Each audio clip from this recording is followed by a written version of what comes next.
Olá, seja muito bem-vinda, muito bem-vindo ao Digitalize, esse portal de acesso a conhecimento dos próprios líderes de mercado desse ecossistema digital para te passar informação sobre geração de renda, oportunidades para melhorar o seu dia a dia.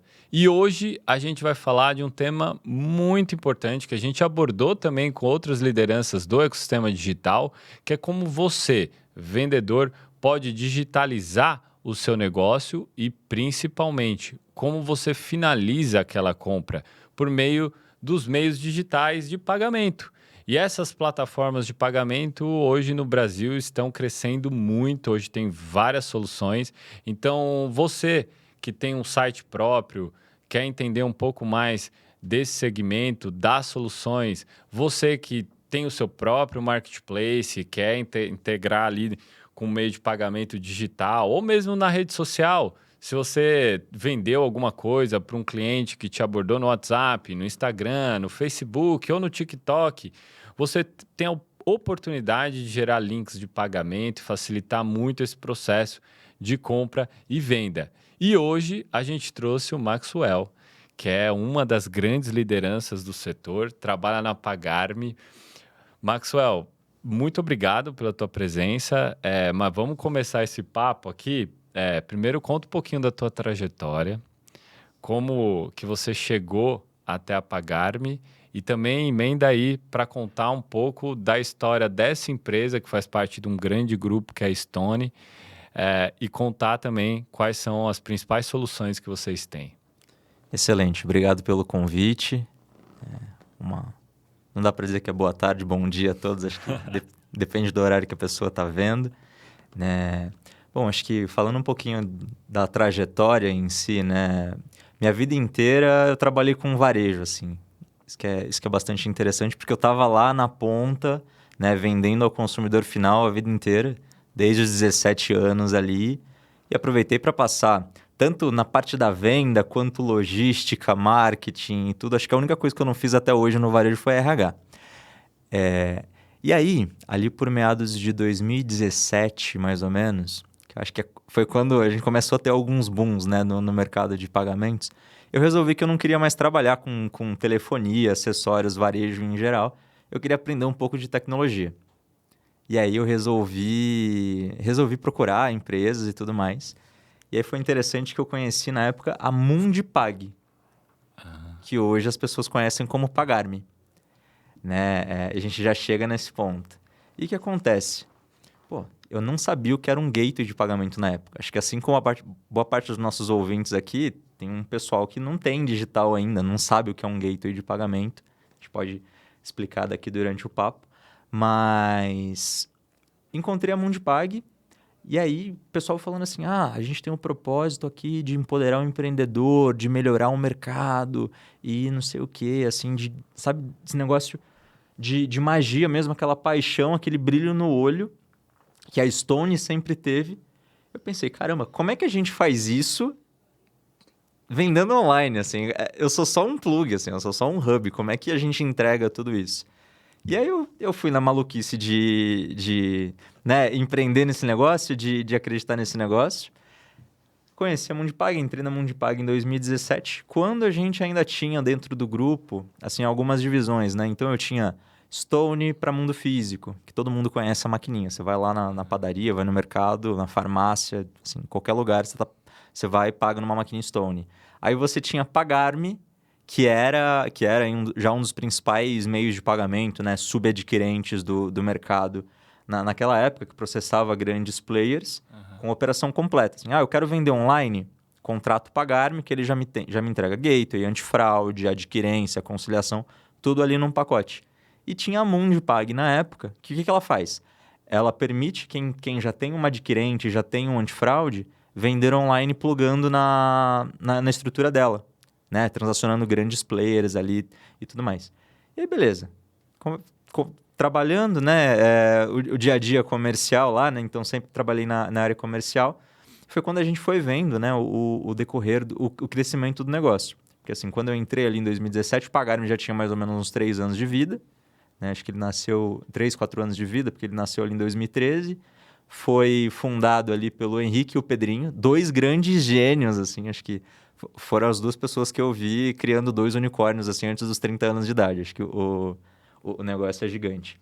E aí, assim, o Pagar.me foi crescendo, né? Foi se aproximando da Stone, sempre esteve dentro da Stone como Stone investidora, até que a Stone fez a compra completa, trouxe a operação para dentro do grupo. E ali, acho que em 2018, foi quando a gente instaurou a Stone Co., que antes era a Arpex Capital, o nome forte da marca, a gente tornou a Stone Co. a holding, né, que embarcava essas empresas, Conciliadora, Equals, Stone, enfim. Tem um grupo, acho que... o que é engraçado é que a gente trabalha com soluções agnósticas, né? Então, nem você não precisa contratar aquilo tudo, aquele negócio vertical engessado. Mas a gente oferece tudo que qualquer pessoa precisa. Então, assim, o empreendedor ele quer vender online, quer vender físico, quer vender onde for, quer conciliar, a gente entrega. E aí, foi quando em 2019, eu sou ruim de data, hein? E aí, em 2019, a gente abriu capital na Nasdaq, né? Assim, foi um sucesso, aquela festa, assim, a Stone já sendo um colosso, a maior adquirente independente do país. E como é que a gente começou a posicionar a empresa? Né? A Stone, ela foi se posicionando como a frente física para o varejista e o Pagar.me como o braço digital, com a solução para quem quer digitalizar. Né? E aí a gente foi mantendo no digital por mais ou menos uns 2 anos ainda, Pagar.me e Mundipag, até que o que a gente percebeu? Cara, eu tenho 2 empresas de digital dentro da mesma companhia. Uma tem funcionalidades para quem quer fazer recorrência de serviço, para quem quer trabalhar com link de pagamento, tem um monte de coisa, só que ela só é fluxo da informação. E aí eu tenho a empresa Pagar.me, que é o processamento completo da operação. Por que eu não junto o útil ao agradável e entrego uma solução completa para o meu cliente? Foi aí que em 2021 a gente fez uma unificação, né? Onde a estrutura do Pagar.me, né? A marca do Pagar.me se manteve e a gente consegue entregar hoje todas as funcionalidades que a Mundipag já tinha na época. Pô, muito interessante, porque é um processo de sinergia quase que óbvio, né? Na prática, assim, todo mundo, embora não possa ou não tenha que contratar aquela maquininha, acaba, mesmo no digital, a contratando indiretamente. Porque se você tem um meio de pagamento digital ali, qualquer um que você possa imaginar, esse meio digital está dentro de uma credenciadora, que é... A gente fala da maquininha porque fica mais fácil de entender, mas o credenciamento é o que está por trás da maquininha, né?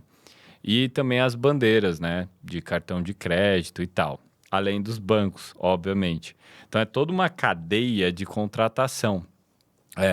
Para o pequeno ali que está precisando de uma solução mesmo, vai falar assim, ó, bom, eu encontro tudo na Pagar.me. Porque aí ele vai, procura Pagar.me, a Pagar.me te dá o pacote completo. Você não vai precisar ficar correndo atrás da credenciadora, atrás da bandeira, fazer contratos diferentes e tudo mais e tal. E aí, assim, compondo ali a história toda, você acaba gerando um preço mais atrativo, né, pro consumidor final. Agora, assim, o que eu tô vendo nesse exato momento de 2023, né?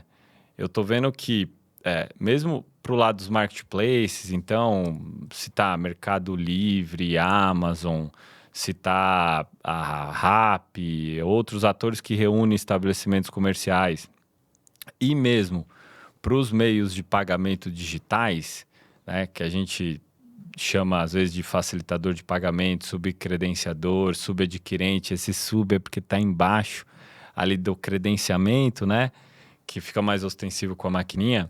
A gente está numa corrida em cima do que a gente chama de SMP. Então, traduzindo, para o pequeno e médio empreendedor. Porque, sim, no Brasil, as grandes marcas, elas já têm algum tipo de contato com o digital, já. Então, assim, você pegar uma Nike da vida, uma Adidas, tem lá o e-commerce dele, e-commerce é aquele site tal deles lá, que você pode comprar online, além da loja física, você fecha o pagamento lá mesmo, tem que ir para uma outra tela. Se você pegar os restaurantes no Brasil, os grandes marcas, já entraram no mundo digital para delivery, pagamento, entrega. Só que, assim, no Brasil a gente tem um colosso gigantesco que são esses pequenos e médios empreendedores, né? E falando só de varejo, são números, assim, gritantes. Embora hoje a gente possa comprar qualquer coisa na internet, então, de capinha de celular até brinquedo, assim, comida, qualquer coisa no digital, se você pesquisar, você acha para comprar e até receber em casa. A gente tem só cerca de 12, dependendo de quem está fazendo esse tipo de pesquisa, 12 a 15% do varejo no digital. Ou seja, você pegar o varejo todinho, você olhar 12% só no digital, é muito pouco.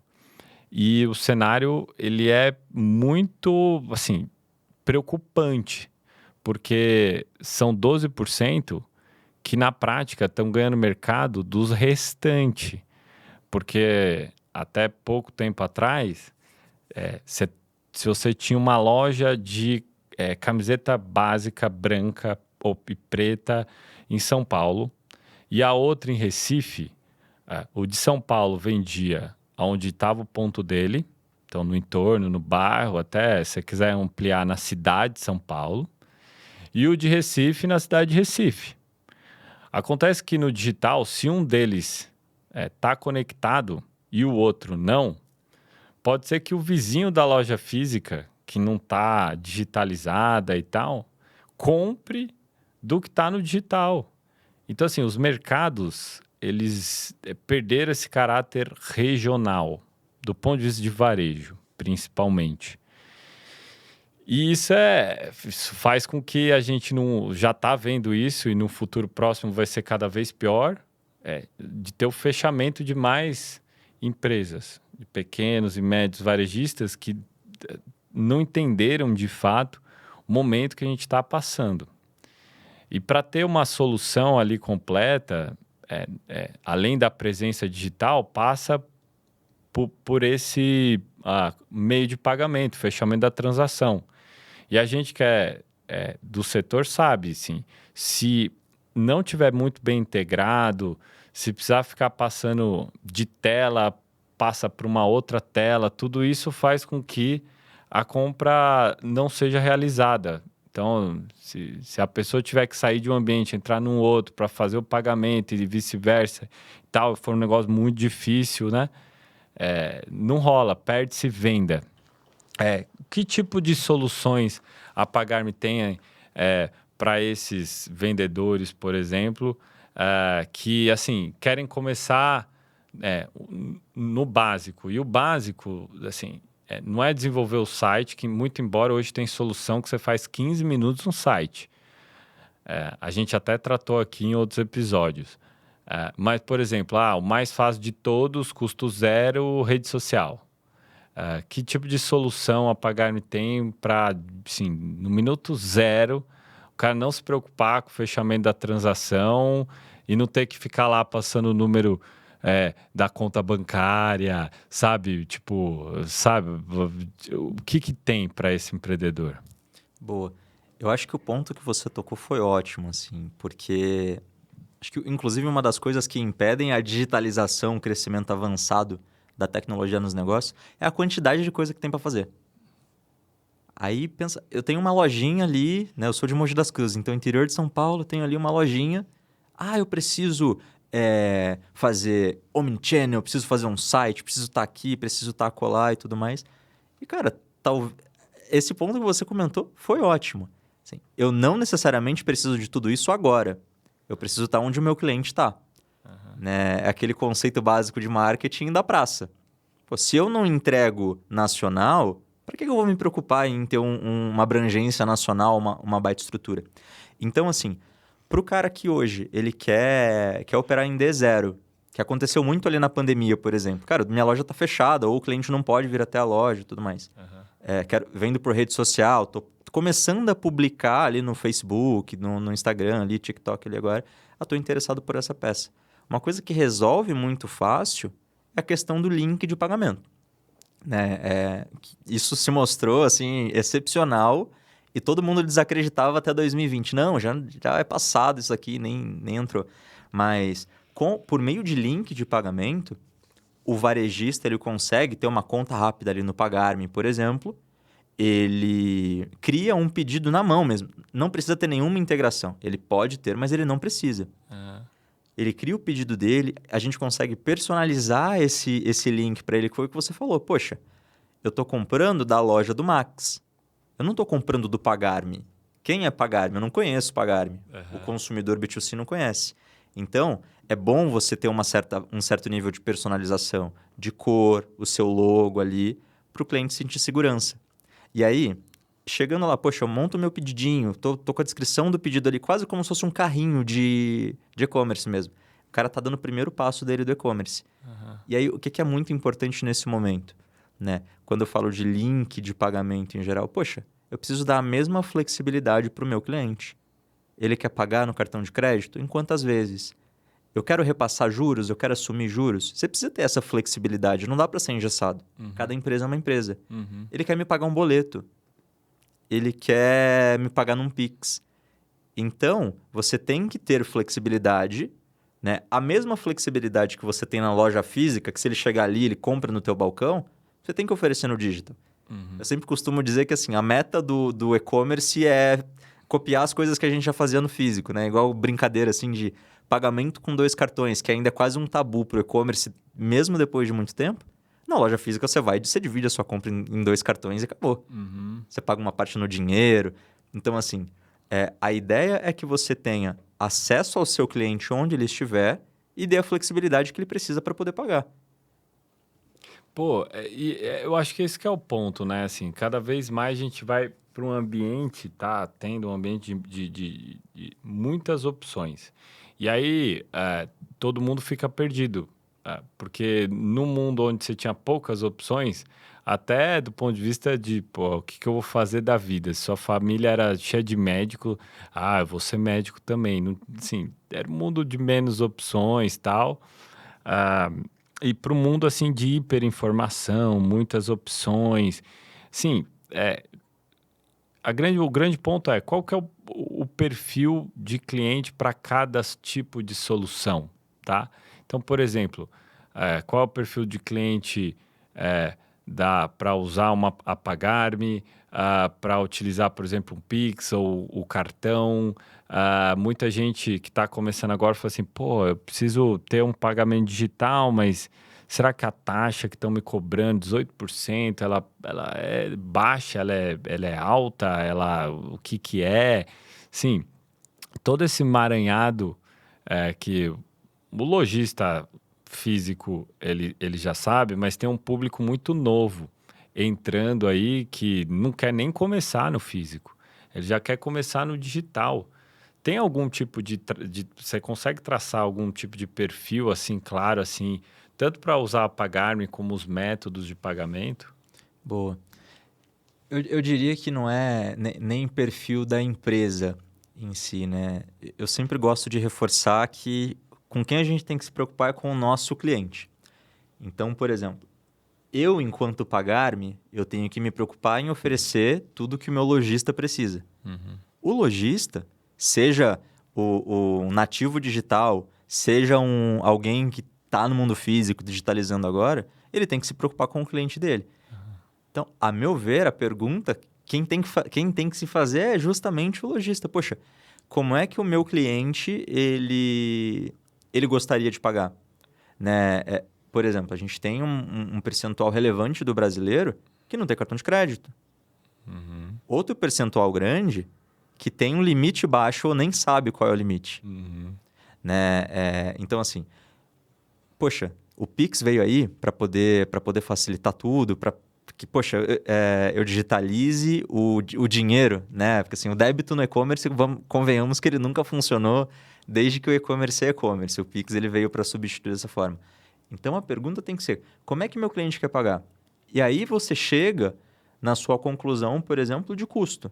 Isso é caro ou é barato? Porque, por exemplo, se o cliente ele quer parcelar em 6, 12, 18 vezes que seja, para facilitar a vida dele, será que ele não topa pagar um pedacinho disso? Porque o cara que está parcelando, ele não está exatamente preocupado com o valor da compra, valor final. Ele está preocupado com o valor da parcela que cabe no bolso dele. Então, você vê muitas lojas hoje no e-commerce brasileiro, que inclusive assim, o parcelamento é quase uma característica brasileira, né? Nosso jeito tupiniquim de fazer as coisas. Você vê lojas, por exemplo, eu assumo juros até 3 vezes. Acima disso, você paga um pedacinho. É comum, porque isso é um benefício para o cliente. Assim como o frete. Frete grátis é um benefício para o cliente, né? Mas assim, fazendo o paralelo do frete ainda, que não tem nada a ver com o meio de pagamento, mas assim, eu prefiro um frete grátis que me entrega em 1 semana, ou eu prefiro pagar um valor pelo frete para receber amanhã. A escolha é do consumidor. Eu prefiro pagar em 1 vez, 3 vezes sem juros, ou eu prefiro pagar em 12 com juros, só que de modo que fica mais confortável para mim. Então, a mensagem aqui independente de qual seja o negócio, né, falando de qual meio de pagamento oferecer, a pergunta é o que atende o seu consumidor? E não precisa começar com tudo. Né? Tem gente que quer aceitar até abraço como pagamento. Assim. A gente fala direto assim, eu queria uma forma do cliente pagar com dinheiro no e-commerce. Cara, mas como? Na entrega? Eu consigo falar assim que ele vai pagar em dinheiro, mas você tem estrutura para receber dessa forma? Isso vai ter aderência com o seu cliente? Que é igual, vira e mexe, o pessoal pergunta assim, por que a gente não aceita pagamento com criptomoeda, por exemplo? Poxa, se eu pedir R$100 para você emprestado, você vai me transferir 0,00 de Bitcoin? Não, você vai me transferir R$100, você vai fazer um Pix.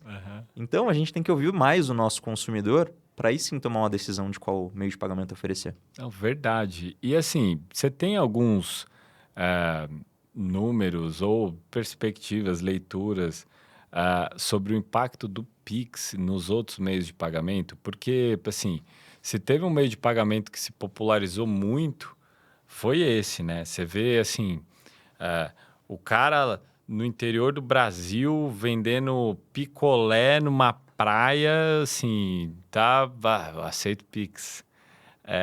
Qual que foi o impacto do Pix nos outros? Porque a gente tinha, por exemplo, e tem, né, boleto, entendeu? Assim, o Pix está sendo mais usado do que o boleto, no sentido de que, acho que o mais impactado foi o boleto, ou o mais impactado foi o cartão de crédito.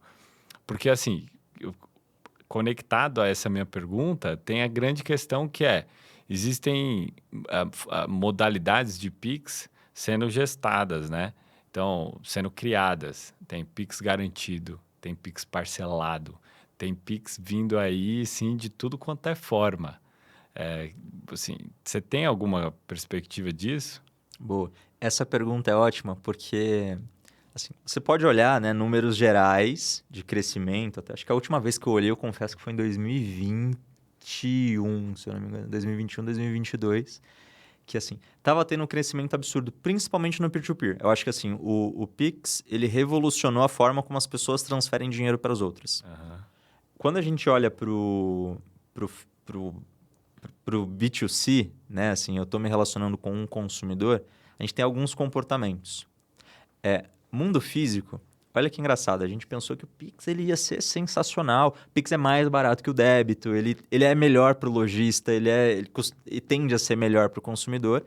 Só que, olha que interessante, na experiência do mundo físico, na maquininha, é muito mais fácil pagar com o cartão de débito ou dinheiro do que pagar com Pix. Pensa nos steps, nos gestos que você tem que fazer, né? Eu gosto desse conceito de gestos. Quero pagar com dinheiro? Toma, me dá meu troco. Quero pagar com cartão de débito? Débito, encostei na maquininha, que hoje em dia quase todas são NFC ali, né? Agora no e-commerce muda um pouco o cenário. Por quê? Para pagar com cartão de débito, para quem oferece, é horrível. Porque você tem várias validações, tem aquela mudança de checkout que você comentou de dupla autenticação. Você recebe um token que você não recebe. Enfim, você não faz uma transação de débito. Né? Você conhece bem esse mercado. Agora, o boleto, ele é o mais usado ainda, né? Quando a gente compara entre Pix e boleto, tá? Aham. Boleto ele tem um uso muito grande ainda por causa daquele perfil aquele perfil brasileiro. O brasileiro, assim como ele é caloroso, ele é desconfiado. Então ele gosta de ter um documento, a chave de boleto que foi gerada e tal. Então, assim, é impressionante, porque eu achei que o Pix ele ia matar o boleto no primeiro ano, Aham. né? Não matou, o boleto segue firme e forte ainda, né? Mas o Pix ele vem ganhando uma fatia de quem gostaria de pagar no débito e não consegue, e começa a morder um pouco do boleto enquanto para os clientes que querem agilidade, né? E o cartão, não? O, ca- Cartão de crédito? o ponto é, o cartão você ainda tem uma aderência muito grande de parcelamento Aham. e assim, pensa, para eu pagar no cartão de crédito, eu ainda vou fazer um pagamento, eu vou pagar daqui 30 dias, vou pagar daqui a alguns dias, né? Mesmo que seja um pagamento à vista. Até a minha expectativa quando a gente lançou o Pix foi, poxa, Pix vai matar boleto, vai matar cartão de crédito à vista e débito no digital no primeiro ano. Só que ainda você tem uma aderência grande no cartão de crédito e a gente não pode esquecer que, embora tenhamos gigantes no mercado brasileiro, né, você tem grandes marcas que eu não tenho problema nenhum em fazer um Pix para uma grande marca. Só que tem muita gente que ainda é desconfiada em fazer Pix em loja desconhecida e com razão, porque assim, a fraude ela é real, né? Você tem essa preocupação. Então, geralmente você só faz Pix para quem você conhece. Você não costuma fazer para quem você não conhece, né? E aí o negócio do boleto você ainda tem aquela segurança, aquele documento. O cartão de crédito, você tem a viabilidade de um chargeback se você toma uma fraude. Então, eu acho que a gente tem uma questão ainda cultural e de segurança para o Pix ele engrenar no e-commerce. A gente já tem bons números em alguns clientes, como por exemplo, tem alguns que o Pix ele chega a mais ou menos 8% da operação. Em turismo o negócio explode. Chega a quase 20%, assim, da operação. Caramba. Por causa do segmento. Pensa assim, operadores de turismo geralmente são maiores, você geralmente Aham, compra de marcas aham, relevantes. aham. E, cara, eu tô pagando para uma viagem, né? Assim, eu tô pagando para um serviço ali, geralmente você tem uma relação um pouco mais pessoal. Enquanto para bens de entrega, você não sabe se você vai receber o produto de uma loja que você não conhece. Uhum. Ah, bem colocado. Uma das coisas que a gente viu também no segmento foi agregando serviços convergentes, né? E aí a gente viu muita parceria, colaboração de empresas que não estão no mesmo grupo para tentar integrar. Então, assim, exemplo, você tem uma transação digital, um pagamento digital, mas assim, inevitavelmente você precisa de uma entrega, tá aqui, ó, o parceiro de entrega. Aí conecta, e não necessariamente é da empresa de pagamento. Então, são duas empresas que se unem para fazer o negócio assim, acontecer. Isso sem falar dos grandes marketplaces, né? Que aí esses, assim, são três colunas vertebrais, né? Tem a coluna da venda, o marketplace puro em si, aí tem a coluna ali de pagamento e a coluna de entrega, né? Três grandes colunas. E a gente viu também, assim, bancos digitais, não tecnicamente falando, mas de posicionamento como banco digital, fazendo varejo. Você viu varejo fazendo fintech. Você, assim, a gente está vendo aplicativo de mobilidade fazendo fintech. Então, assim, tá tendo uma profusão assim de ajuntamentos de soluções, né? Eu percebo que parte disso para atender, obviamente, a dor do cliente de ponta a ponta, mas também tem um uso de dados ali que se acaba inevitavelmente gerando insights para outros negócios. Então se eu sei que o estabelecimento X está vendendo muito, além até da capacidade dele lá operacional, provavelmente ele vai abrir uma outra loja e tal, ou vai ter que comprar mais estoque, talvez ele possa precisar de um crédito, aí eu venho com solução de crédito, ou ele precisa, ou é um negócio que ele precisa repor muito rapidamente alguma coisa, um alimento, então ele precisa de uma antecipação daquele pagamento do crédito, ele ia receber em 30, vai receber em 7, aí eu crio um outro produto. Como é que você vê esse cenário, de colaboração entre empresas diferentes para tentar fazer o ponta a ponta e quem está precisando não ter que fazer várias contratações, né? Numa só consegue tudo. E esse movimento de fintech virando varejo, de varejo virando fintech e outros tantos. Boa. Inegavelmente, a gente vive numa batalha pelo cliente, né? Assim, você tem um número limitado de clientes para um número emergente de empresas. Isso é indiscutível. E acho que informação é poder, né? Informação, atendimento e fidelização. Então, até um movimento natural do negócio é que eu que sou uma marca, por exemplo, de perfume, eu atendo clientes que usam roupa, obviamente. Mas ele é fiel à minha marca, à minha marca que eu construí. Então, primeiro ponto, acho que antes ainda de desenvolver, contratar e colaborar, assim, você já começa a entender que o seu cliente, ele consome outras coisas que têm a ver com o teu negócio. Óbvio que se eu vendo perfume, eu não vou botar uma geladeira no meu estoque para comprar, porque eu não sou a autoridade para isso. No meio digital, a gente ouve muito disso, né? Eu tenho autoridade de cada assunto. Mas, se eu vendo moda, eu sou autoridade em moda, em vestuário, eu posso falar de perfume, posso falar de beleza, posso falar de tudo isso. Então, primeiro ponto é que, em frente aos consumidores, as marcas começam a se posicionar como cada uma como seu próprio shopping, assim. Você está criando um universo interessante de mercado. E é isso, aumentando, né, expandindo um pouco para o conceito de grandes marcas, a gente entra num formato onde, eu sou uma montadora de carros, por exemplo. Eu monto carros. Quem que é o meu cliente de peça? Não é o dono do carro. O meu cliente de peça é o mecânico que vai atender o dono do carro. Então, qual que é meu trabalho aqui? Entregar uma solução para ele, para que ele compre mais, ele se fidelize a mim, ele não compre dos meus concorrentes as mesmas peças, né? E que ele atenda melhor o cliente dele. Aí vamos lá. Ponto 1, eu sou a montadora, entreguei uma solução bacana para o meu mecânico. Ponto 2, agora eu quero ajudar o meu mecânico a flexibilizar os pagamentos para que ele venda mais, porque se ele vende mais, ele compra mais de mim. Aí eu comecei a pegar informação do mecânico, peguei informação do consumidor do mecânico, entendi raio, frequência, tudo isso. Isso acho que além do alcance, para mim esse é o principal diferencial do digital, da digitalização. Você começa a conhecer quem está comprando de você. Porque num ponto de vista analógico, você sabe o que está vendendo. Eu estou vendendo essa canequinha aqui. Mas no digital, começa a saber quem está comprando.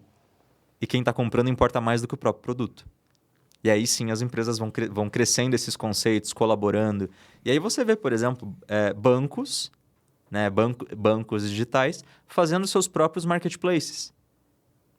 Porque, poxa, pensa assim, eu sou um banco, eu emito um cartão para você. Você vai comprar, você vai usar esse cartão de algum lugar. Por que não usar aqui? E aí você favorece uma cadeia inteira de estabelecimentos. Você cria praticamente um arranjo seu. Você cria um ecossistema seu. E aí, cada vez mais, o cliente está consumindo as coisas de você. E você se tornou autoridade nisso. É muito interessante isso, porque essa corrida pela atenção do consumidor. E aí, assim, todo mundo que está nos ouvindo, nos assistindo, é assim, se você, na prática, no seu dia a dia ali, você vai usar por dia uns 5 aplicativos. Você não vai usar os 50 e tantos que você baixou e tá lá no teu celular. E aí essa disputa pela atenção faz com que, enfim, uma galera use a tese do super app, de botar tudo lá que você imaginar, que, assim, pegou muito na China, mas não pegou ainda em lugar nenhum do mundo. Porque lá na China você tem, por exemplo, 2 grandes grupos de tecnologia, de serviços, de aplicativos. Nos 2 você tem desde o WhatsApp deles lá, a Uber deles lá, o marketplace, tipo, o Mercado Livre deles lá de um lado e do outro tem dois, quase um duopólio e tal.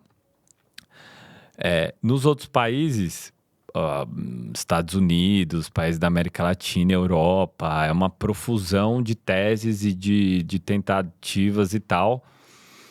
Mas, assim, ao fim e a cabo, o que a gente vê de grande tendência mesmo prática ali de funcionamento é justamente entender a comunidade que você faz parte, que nasceu tendo em vista um propósito e agregando em cima daquilo, né? Então, uma grande comunidade de comida, por exemplo, o iFood e tal. E aí, o restante que gira em torno disso é o acessório para o cara que já está lá, já está na plataforma, por que não? Né? Você está comprando macarrão, feijão do supermercado, por que não o papel higiênico, o shampoo, já está lá, né? E aí, assim, vai agregando outras coisas que não são da origem. Você vai pegar o Gympass. Gympass também é outra empresa que nasceu com um nome voltado para academia, iFood voltado à comida, e que agora tem uma série de soluções para bem-estar. Então, ou escutar uma música, aí tem questões voltadas a palestras motivacionais e tal, saúde mental. Então, assim, entender essa comunidade é muito importante, porque ela também reflete movimentos que a gente vê em rede social, até na política, né? Assim, as pessoas estão se conectando muito em tribos. Então, lá na pré-história a gente era tribal, a gente chegou a ter movimentos ali de grandes ágoras, de misturas e tudo mais. Você tinha que sair mesmo e ficava num ambiente misturado, mas na maior parte do tempo você tá na rede social, você tá dentro de grandes tribos ali, tipo, nichadas e tal, que se autoalimentam. Aí é isso que você colocou, assim, tipo, o quanto que é importante, então, concluindo, assim, essa minha linha de raciocínio, você investir na marca, na sua própria marca. Porque aí você, de fato, você vai conectando as pessoas dentro daquilo que você está entregando de propósito para a comunidade. E aí surgem as tais soluções white label, que são colocadas como, tipo, você me contrata, mas vai aparecer a tua marca. Eu vou ficar aqui por trás dando a atenção. E, assim, pegando exemplos de muito sucesso no mundo, você vai pegar, por exemplo, a Amazon, que é um exemplo de sucesso de como que ela construiu a marca. Ela começou vendendo livro, ampliou para outros produtos. Hoje, ele tem serviço de nuvem, serviço de assinatura de filme, tem um monte de coisa, tipo, assistente como Alexa. Então, assim, ele meio que criou, ele usou a marca Amazon, foi de A a Z mesmo, até nos tipos de serviços, produtos físicos e tal. O que vocês têm alguma solução assim que o cliente pode realmente colocar a marca dele para ele ir construindo isso com o tempo? Boa.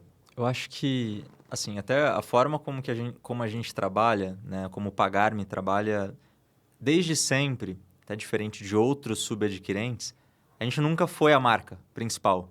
Uhum. Sempre engrandeceu a marca do nosso cliente. Então, vou dar um exemplo polêmico aqui. Metade do e-commerce brasileiro, metade das compras que você faz, você passa pelo Pagar.me, hoje no e-commerce. É mesmo? Os principais players do mercado, né, players de delivery, players de logística, assim, diversos players, né, os principais no mercado. 50%? Quando a gente olhou na Black Friday de 2021, salvo engano, eram 51%. Tudo que é comprado no digital, não importa se é em marketplace, site próprio, tudo, contando tudo. Transacionado. Exatamente. Caramba. É muita coisa. É muita coisa. E você provavelmente não viu o logo do Pagar.me em nenhum desses. Sim. Por quê? Porque o nosso propósito... E aí vamos lá na missão, né, que a gente coloca. Aquilo que me apaixonou em 2017. empoderar negócios digitais por meio de uma infraestrutura de pagamentos. Eu não estou aqui para minha marca crescer.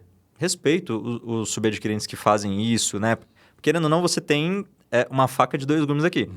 Se eu não apareço, eu espero que a sua marca ela seja suficiente para trazer a segurança para o consumidor. Uhum. Geralmente, os outros, né, que colocam a própria marca ali, aqui é essa empresa que está processando, ela serve para dar a segurança para o consumidor. Verdade. Então, você tem uma faca de dois gumes aí. Verdade. Agora, sobre esse panorama que a gente está comentando, né, de eu me tornar autoridade para o meu cliente, e é o que nós temos visto como tendência no mercado, até a NRF falou muito disso, assim, geração Z agora ela compra por propósito, ela é um negócio que se interessa na cultura, ela se foca no objetivo da marca, na missão da marca. Uhum.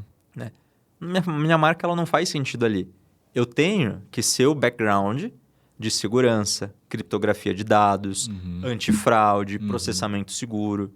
Né? Mas eu não tenho o holofote não tem que estar em mim, ele tem que estar na tua marca. Né? É nisso que a gente acredita. Então dá para você usar um checkout do Pagar.me com a marca dele? Dá. Você consegue, igual link de pagamento, ou até eu tenho uma funcionalidade onde eu não quero fazer um checkout transparente com a minha marca, eu quero chamar o do Pagar.me aqui. Não tem problema, a gente oferece. Por isso que a gente entrega a solução para você vender, você não tem desculpa para não receber o pagamento. Né? Mas o carro forte do negócio é você fortalecer a tua marca. Né?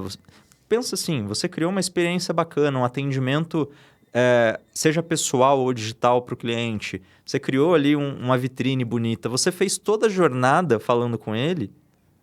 Por que você vai tirar seu nome agora? Não, coloca o seu nome ali. É você que tá trabalhando com ele. Se ele tiver alguma dúvida depois, ele vai chamar você. Então aparece você ali. Então, quando a gente fala de soluções white label, a gente vai entregar tanto assim, checkout 100% transparente para o cliente, para que ele, né, para o lojista poder entregar a própria marca para ele, até mesmo, né, para empresas ainda mais... essas empresas que a gente falou antes, eu quero criar um ecossistema meu aqui e tudo mais, a gente consegue até, de certa forma, viabilizar que essa marca ela entregue também uma solução com a cara dela, né? E usando a infraestrutura do Pagar.me. Como é o caso, por exemplo, de marketplaces. Né? Grandes marcas hoje têm se movimentado para fazer aquilo que a gente chama de marketplace in. Eu quero trazer outros produtos e serviços que não fazem parte do meu portfólio, mas, poxa, eu não quero ser um subadquirente. Eu não quero ter todo o ônus de Banco Central, CIP, essas coisas. Eu não quero isso. E o Pagar.me, ele viabiliza tudo isso e para o consumidor ele está comprando na tua marca, na tua empresa. Né? Então, a ideia do white label ela faz sentido. E eu acho que é cada vez mais a tendência do mercado funcionar dessa forma. O meio de pagamento ele é só um meio, né? O fim ainda é você. E aí, assim, com certeza absoluta, muita gente que deve estar assistindo, ouvindo, vai fazer, pô, muito legal, cara, parece ser muito fácil, mas e aí, quanto é que custa? Assim, como que é essa composição aí de vocês? Não sei se dá para cravar um valor, talvez depende da volumetria, não sei. Mas assim, falando sobre a precificação, assim, para fazer essa transação do pagamento, eu receber na minha conta, assim, como dá um cheiro, pelo menos, aí. Boa. Para uma transação online acontecer, vamos voltar algumas 5 casas atrás aqui. Assim, para uma transação online acontecer, ela vai precisar de um gateway de pagamento, uma adquirente, um antifraude, vai precisar de um autorizador, para aí sim se comunicar com o banco emissor, com bandeira, tudo isso. Né? E aí hoje o formato do Pagar.me ele acaba sendo bastante simples. Né? Você tem um custo fixo por transação, que ele geralmente é referente ao antifraude e o gateway, né? Que são centavinhos por transação, geralmente. Né? Então, cada transação tem esses centavinhos. E depois tem o que a gente chama de MDR, que é a famosa taxa do cartão, onde eu vou cobrar aqui geralmente diferente por segmento, porque tem uma diferenciação do negócio. Como é que a gente faz para facilitar para quem está começando? Porque para quem já está estruturado, aí faz sentido entrar nesse mérito. Qual que é o seu segmento, volume, ticket médio, parcelamento, etc. Quem está começando não tem essas informações ainda, ela só quer vender. Então, a gente até deixa condições padrões lá no nosso site, né? Se você acessar pagar.me, você já consegue contratar o Pagar.me ali, já liberar a sua conta. Cara, assim, dependendo se o seu e-commerce estiver pronto, você sai vendendo no mesmo dia. Entendeu? Então, é para ser simples mesmo. A composição sempre vai ser centavos por transação e algum fixo, né, descontado ali do valor total da transação. Mas quando tá no cartão de crédito também é centavos? Isso no cartão de crédito. Aham. Perdão, eu falei do cartão aqui até agora. Tá. Então, eu falei do gateway de pagamento e antifraude e MDR para o cartão de crédito. Para boleto, a gente cobra, né, geralmente um valor fixo por boleto pago. Aham. Nós não cobramos por boleto emitido. E o Pix é a mesma coisa, um percentual sobre Pix. Ah, que fácil. Mas assim, eu escuto no mercado assim, vou contratar uma máquina, preciso de uma maquininha. Aí passa na maquininha, foi no cartão, me cobrou 15%, 18% em cima do valor total. Isso, geralmente, é por causa da taxa de antecipação. Ah, Né? Porque pensa assim, acho que isso é interessante para o lojista, principalmente para quem não vende ainda no cartão de crédito. Né? Dando até um passo mais atrás, que é um trabalho bacana que a gente faz com o Tom hoje, que é a nossa solução Stone para o autônomo. aham. Você tem uma ideia hoje, na Tom, né? Falando um pouquinho de Tom aqui, que nem é Pagar.me, mas assim, você consegue até fazer uma transação sem máquina, do seu próprio celular. Aceitar cartão de crédito, e não estou falando de link de pagamento, não. Aham. Você pega o seu cartão de crédito, passa no celular do cliente Tom, e você recebe pagamento. Caramba, cara, bem melhor. Para quem... Só com o celular, só com o Só smartphone. com o celular. Pensa assim, para quem está começando, eu sou um revendedor de cosmético. Eu sou prestador de serviço. Cara, eu vou pagar aluguel de máquina. Assim, Nossa, e pra quê? carregar a máquina. eu tô com o meu celular aqui. Quanto? Tem um chip de telefonia. É R$100. Botar na tomada. Exatamente. Mas aí nesse, que é uma outra empresa do grupo de vocês aí, é autônomo, assim, tem alguma restrição? É só MEI ou pode ser uma Eireli? Tanto o CPF quanto o CNPJ a gente atende. É porque, assim, vamos falar de jornada do empreendedor. Nenhum empreendedor começa grande, eu pelo menos nunca vi. Uhum. Você geralmente começa do zero e às vezes do negativo, né? Porque você teve que investir um tanto ali para começar. O que acontece? Para que eu vou, por exemplo, contratar uma máquina aqui, que eu vou pagar um aluguel por essa máquina, se eu nem sei se eu vou vender esse mês? Pois é. Então, como é que a gente pensa na jornada do cliente? Né? Eu tenho ali, eu estou começando agora, eu quero receber um pagamento. Eu faço serviço, sou fotógrafo freelancer, por exemplo. Poxa, vamos passar ali, paga aqui para mim. Comecei a ter uma frequência maior, aí você começa a trabalhar com a máquina, porque você traz mais segurança para o teu cliente. Né? Segurança do ponto de vista, acho que, como eu posso dizer, sensorial. Ele acredita mais na máquina do que no teu celular. Ele não acredita que ele passa ali, né? Mas aí tem que ter aquela solução contactless. Tem que ser o cartão que tem isso aí. Isso. Se não tiver, exatamente. aí teria que ser no Pix mesmo. Aí tem que ser no Pix ou na máquina, entendeu? Ou na máquina. Então, a gente está falando de jornada. O cara está começando, eu tô sem máquina ainda, preciso receber um pagamento. Uhum. Comecei a ter uma frequência maior, poxa, tem a maquininha Bluetooth, tem a maquininha autônoma. Depois, comecei a crescer mais ainda, Stone. Eu tenho a máquina Stone ali, que é muito mais robusta, tem aplicativos. Outros serviços, seguros, esse tipo de coisa. Comecei a digitalizar, Pagar.me. Entendeu? Legal, então, a legal. ideia é atender a jornada A do jornada empreendedor. toda para todos os tamanhos. Exatamente. Meu caro, muitíssimo obrigado pela sua presença. Cara, aprendi demais. Eu acho que é uma solução que assim, todo mundo deveria conhecer e até aderir. Então, você que está nos assistindo é Pagar.me. Então, é pagar.me. Joga lá, entra nesse site aí para você conhecer mais. E, assim, o espaço é seu para um último recado aí. Obrigado. Boa, muito obrigado pelo convite. Quero agradecer aqui a oportunidade. E só dizer, assim, reforçar aquilo que a gente sempre acredita, né? O pagamento ele tem que ser simples e o nosso trabalho é viabilizar isso. Então, para quem está procurando se digitalizar agora, né? Ou está buscando soluções de pagamento digitais, mesmo que a operação ela já rode, né? Venha conhecer o Pagar.me. Nós temos aqui diversas soluções para diferentes tamanhos de empresa, para diferentes momentos do negócio, e tenho certeza que vocês vão conseguir tirar todas as dúvidas, né? A gente vai conseguir atender aqui as necessidades dos nossos ouvintes, né? E aumentar aqui essa digitalização do mercado, que, 12% é pouca coisa, né? 20% ao ano é pouca coisa. A gente precisa tá crescer. só começando, e você precisa entrar nessa onda que realmente, assim, ela é inicial, então, assim, ainda dá tempo, entre. Então, meu muito obrigado, acessem os outros episódios, tem muita gente bacana aqui, a gente traz CEOs, diretores, todo mundo que está liderando esse processo, e deixe seu comentário, se inscreva no canal, dá o seu like e até o próximo episódio. Valeu!